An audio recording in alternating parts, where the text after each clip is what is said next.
Yeah, what is up, Miami Heat Nation? Your boy Ernest here, back with another Miami Heat Talk video. Now look, before you adjust your screen or get out of this video because you think this is not a Miami Heat video, calm down. He's got a Charles Barkley Phoenix Sun jersey on. What's going on here?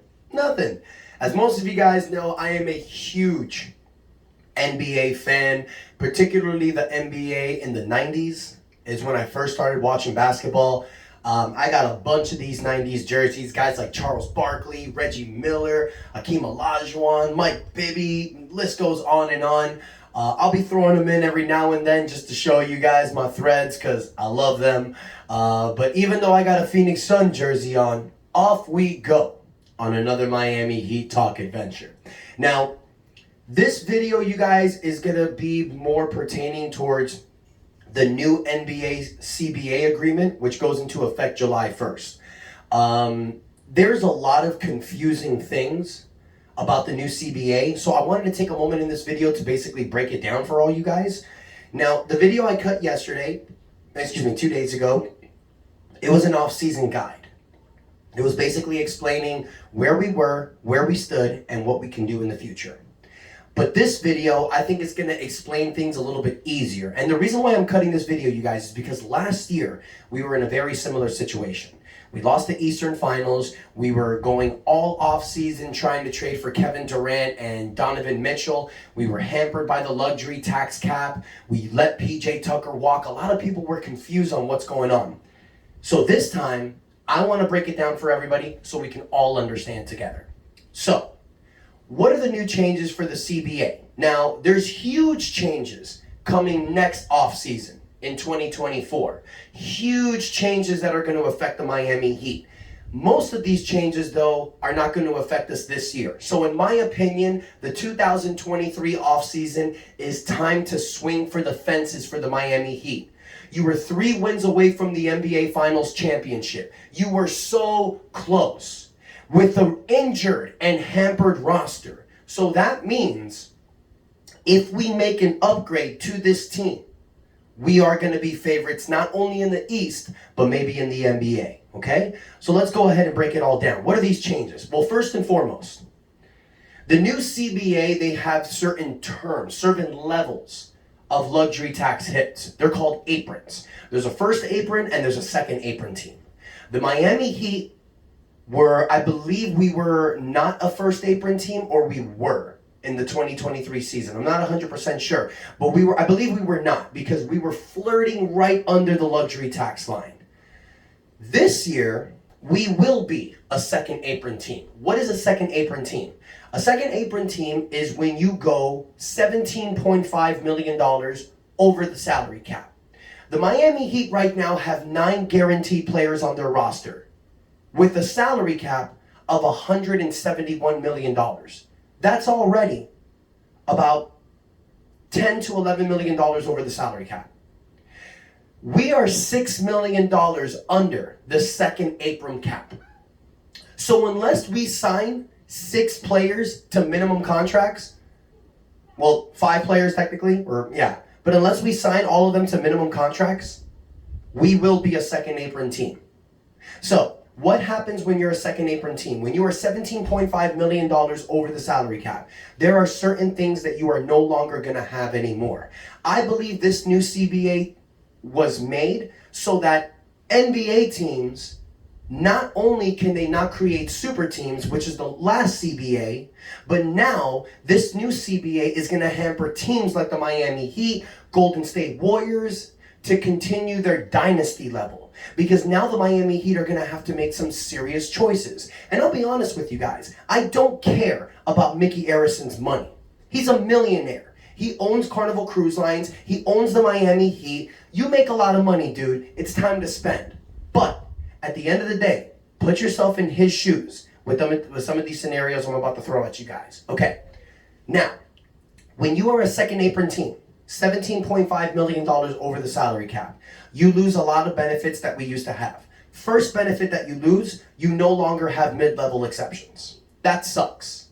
Because for championship teams like Miami, Golden State, Denver, Milwaukee, these are teams that are all over the salary cap. So you can't give an unrestricted free agent money. You can't. You can only offer them the minimum deal when you're over the salary cap. However, there's also exceptions. This year, the mid-level exception is anywhere from $5 to $12 million. The Miami Heat are not going to have that. So now you can't go after a quality big to play next to Bam and give him that mid-level money. That sucks. We also lose the biannual salary. That's another $4 million contract we could have given to somebody else. As you guys remember last season, we used part of the mid-level exception to bring back Caleb Martin. We lost PJ Tucker to Philadelphia because they gave him the full mid-level exception. So these are certain numbers that you can give players to help your team continue to be championship contenders. We're going to lose those. Another change, being a second apron team. This affects a guy like Kevin Love. So Kevin Love was brought to this team for the remainder of the biannual contract. I think they paid Kevin Love about $3 million or 2.8, something like that. When you sign a minimum player contract to your team, when you are a second apron team, you cannot give that minimum player a big raise. The only raise you can give that player is a 20% raise. So to give you guys an example, Caleb Martin last year was a minimum salary player. Miami Heat were over the salary cap. By being a second apron team, we would not have had that mid-level exception anymore. So we wouldn't have not been able to bring back Caleb Martin. That's just to give you guys a hypothetical right there. So for next season, for this offseason, if we want to bring Kevin Love back to this team, we can only give him up to a 20% raise in his new contract. That'll be anywhere from $3.5 to $3.7 million for next season. I think Kevin Love should come back for the veteran minimum. He's going to be 35. He's not going to give you a lot during the season. You're going to hope that he gives you something in the playoff push. I think the minimum contract is great. There's no state income tax in Miami, so he's going to get most of his money back. But if Kevin Love does have other suitors out there, he is 35, but he takes charges like a beast. He can hit the open three. He's a great locker room leader. So if there is competition out there for them, Miami, he can give him a tiny raise. I think Kevin Love comes back. I would love to see Kevin Love back in the Heat. Whether he's starting, whether he's coming off the bench, or whether he's just getting everybody together. We're losing Udonis Haslem. We need veteran presence in this locker room. So those right there are going to be big changes for this specific offseason. No longer we have mid-level exceptions. You can't raise minimum contracts over 20%. However, next offseason in 2024, when you are a second apron team, a big change that's coming. You can no longer take multiple contracts in trades. Let me explain. So for this offseason, what are the big rumors? Damian Lillard and Bradley Beal. These guys make $45 million or more per year. Okay? So how do you make this trade happen? You're going to take a contract like Tyler Hero, which is $27 million, but you're still $18 million short. So what you need to do is you need to throw in a contract like Duncan Robinson or Kyle Lowry to make the numbers work. Now, the great thing about the NBA offseason is that teams start losing contracts. Contracts start expiring. So their salary numbers go down. So you can make a trade for Tyler Hero, for Damian Lillard, even though the numbers don't match, because Portland and Miami can make it up throughout the offseason. But here's the problem. Tyler Hero for Damian Lillard will not happen. Portland won't do that. It's going to be very hard. In order to trade for a Damian Lillard or a Bradley Beal, you got to sweeten the package. Tyler Hero, throw in Duncan Robinson with Kyle Lowry, or even Caleb Martin to make the offer much more attractive. You got to throw in first-round draft picks. You might throw in Nikola Jovic. You have to make the numbers work. And in the 2023 offseason, this offseason is the last time that a second apron team will be able to do stuff like this. Now, Miami were not a second apron team last season. So that's why they're able to make these moves this offseason, because they will become a second apron team. But next season, When we're a second apron team, we can't take multiple contracts and trades. So that's why this offseason, the Heat need to get it done. Because this is the last season you can make trades like that. The trade percentage kicker is going to go down. Contracts are going to be working a lot differently, especially with bringing rookies in as well. So many things are going to be changing next offseason. So in my opinion, this offseason, 2023 offseason, Miami has got to swing for the fences. They've got to upgrade this team. Because if you come back with the same roster next year, even though Tyler Hero was not playing, you're adding Tyler Hero to this group next season. Let's not forget, these guys were together during the season and only produced 44 wins. Jimmy Butler missed 18 games. You needed Tyler Hero to become that guy during the season. He did not. I love Tyler Hero. I love what he's done for this Miami Heat roster. But let's be honest, you guys. If it hasn't been done by now, in Jimmy Butler's small prime window, it's probably not going to happen. I would love to keep Tyler Hero because Tyler Hero and Bam Adebayo are the cornerstones and the future of this Miami Heat team. But we just went to the NBA Finals. Jimmy Butler's going to be 34 years old next year. It's time to win now. You have Bam. Bam's your future. You can get another Tyler Hero or something like that in the future. Focus on Bam as your future because Tyler Hero is the best trade chip you have. We're not going to trade Jimmy. We're not going to trade Bam. That's not happening. So right now, your biggest trade chip is Tyler Hero. And also, we have an amazing kicker that other teams do not have. We have Caleb Martin. Caleb Martin's on a very friendly contract. Now, after next season, he'll opt out and try to get more money. I don't want to trade Caleb Martin. But if you're getting a Damian Lillard, you got to pull that trigger. You got to pull that trigger, in my opinion. I think Damian Lillard is the guy to go for. I love Bradley Beal. I think Bradley Beal is great. I posted a short about him earlier today. I posted a video about him earlier. And Bradley Beal is an incredible, exceptional player. I just don't think that Bradley Beal is a huge upgrade for Tyler Hero. If you're going to trade Tyler Hero, this trade needs to be a home run. Because like I said, this offseason is your last shot. Next offseason, things are going to be so much more difficult for the Miami Heat. So you go for Damian Lillard, you swing for the fences. Hopefully we don't have to include Caleb Martin in that trade, but if you have to do it, you have to do it. I'm thinking of a trade. You can have Tyler Hero, throw in Caleb Martin, maybe throw in Duncan Robinson or Kyle Lowry to a third team to eat up that contract. Throw in some first-round draft picks. You got Nikola Jovic from last year. I would like to keep Jovic on this team. I think he has unbelievable potential, but it's Dame Lillard, you guys. It's Dame Lillard. Dame Lillard brings to this team exactly what we need, a scoring presence. He's a guy that you can give the ball to, and he'll just dominate. And not only will he do it for us on the playoffs, but during the season. When Jimmy Butler takes those 20 games off, it's Dame time. When Dame Lillard takes 15 to 20 games off, it's Jimmy time. Bam Adebayo is going to be the cornerstone of this team. But during the season, we need to be better. We can't win 44 games. I want to have a better regular season next year. Now, getting to next season, Miami's going to have to make some difficult decisions. Maxtress, Gabe Vincent. These are guys that are going to get anywhere from $10 to $15 million in the market.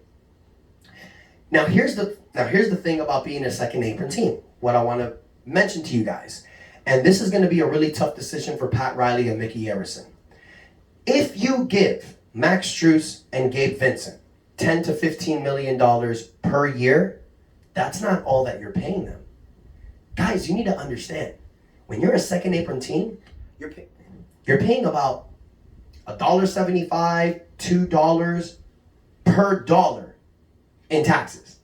So by re-signing Gabe Vincent and Maxtress, you're going to pay them their money, but then you're also going to have to pay anywhere from $70 to $100 million in taxes. Do you guys really believe that Gabe Vincent and Maxtress is worth over $100 million? I don't think so. If I'm Mickey Arison, I say, they're undrafted players. Let them walk. We'll make more. But this is a championship team. Gabe Vincent and Maxtress fit well with this team. There's something that's called chemistry, and it works with this team. Now, do you bring both of them back? Do you just bring Gabe Vincent or Maxtress back? I would prefer Gabe Vincent because he is an exceptional starting point guard. But what happens if you trade for Damian Lillard? Now you're keeping Gabe Vincent as a backup point guard, but in my opinion, if you let Max walk, Gabe Vincent is the backup guard. He can play 2 guard or he can play the point. He's shown that in the past. Maxtress, he's an incredible shooter. He lacks a little bit defensively. He lacks a little bit in his game. But shooters get paid in the NBA. But we also have Duncan Robinson. Duncan Robinson broke out in the playoffs. Maybe it's best for this team to let Max walk, re-sign Gabe Vincent, and continue to develop Duncan Robinson. Duncan Robinson's defense got better in the NBA playoffs. I don't know if you guys noticed, but he held his own against Aaron Gordon. I'm very proud of Duncan Robinson, especially with how he's dropped recently to come back and break out like this. Incredible from Duncan Robinson. But if you're going to bring back Maxtress, Gabe Vincent, you keep Duncan, you keep Kyle, you keep Tyler, that's going to be an incredibly large tax bill for Mickey Arison. And this team, if you run it back, don't bring anyone different, I don't think they're going to win a championship. I mean, I believe they can win a championship, but we saw in the playoffs something that's different in the season, you guys. In the playoffs, the small ball wasn't really working. Denver ate our ass up. We almost lost to Boston. We need size down low. Now, whether you draft someone like a Derek Lively or whether you trade for a Miles Turner or Brook Lopez is the perfect fit in the Miami Heat. But he's a unrestricted free agent, and Miami does not have the cap to get him. So in order to get a guy like Brook Lopez or Miles Turner, you got to do a trade. Either a sign-in trade or just a straight-up trade. This is a lot of the things that the Miami Heat are going to have to think about this offseason, you guys. But that's the reason why I wanted to cut this video. To explain the second apron hit, to explain the new CBA, to let you guys know the new changes that are coming, because this will hamper the Miami Heat. We're a championship team. We're above the salary cap. We're in the luxury tax second apron line. So this is going to hamper us big. It's going to hamper teams like us, Golden State, Los Angeles Clippers. I understand what the NBA are doing. They're trying to create a more open playing field. They don't want dynasties. The last 5 seasons, a different team has won the NBA championship. And I think that the NBA likes that. I don't know if the NBA likes these super teams. Recently, like Golden State, how every season fans were just like, well, whatever. It's Golden State's year again, let's see what my team can do. But nobody was really into it. I feel like, and unless you were Golden State fans, obviously. We had the big 3. We know what that was like. I think the NBA is trying to get away from that. I think they love the fact that every season, it's like the NFL. Anybody can win. There's no clear favorites. So that's why I think the NBA is doing this, you guys. I think it's great. I think it creates a more open playing field. It does suck for us, because we want to continue to be at this elite level for years to come by, but it makes things more challenging, and it makes things more interesting for the NBA, and I do enjoy that. I want to know what you guys think. I know this was a lot of information, you guys. I hope I didn't bore you with the details. I love numbers. I love, I'm not a capologist, but I love the NBA salary cap numbers and how it all works. It's fascinating to me, and I just wanted to break it down for you guys so you can see exactly how it works and to give y'all a better understanding. I hope this helps you guys. Take a moment, hit the like button. Don't forget to click that subscribe button and hit the notification bell for all my latest updates. And please, guys, let me know what you think in the comments. Did this video help you understand the salary cap more?